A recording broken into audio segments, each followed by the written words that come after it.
सबके हमारे बीजेपी के वोट हो, सबके हमारे बीजेपी के वोट हो, सबके हमारे कमलवे पर वोट हो, सबके हमारे बीजेपी पर वोट हो।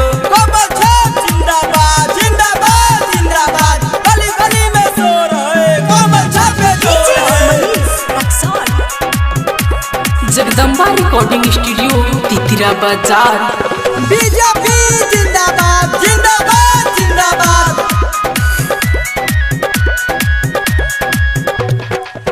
बीजेपी पर पूरा आस करता रे मोदी जी विकास। कमल छाप जिंदाबाद जिंदाबाद जिंदाबाद। बीजेपी पर पूरा आस करता रे मोदी जी विकास।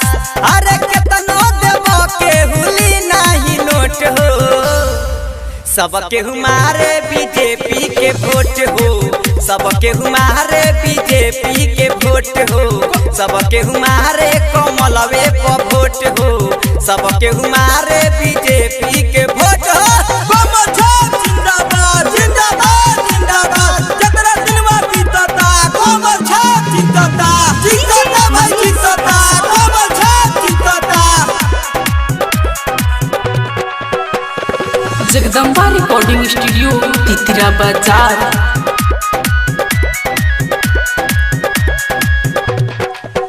कितना करब तू खरा चाहो, रही भाजपा के चारा चाहो।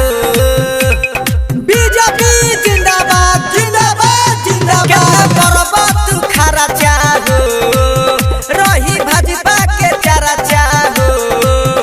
अरे जाके पूछो बड़ा हो के चाहे छोट हो, सबके हमारे कमलवे पर वोट हो, सबके हमारे बीजेपी के वोट हो, सबके हमारे कमलवे के वोट हो, सबके हमारे बीजेपी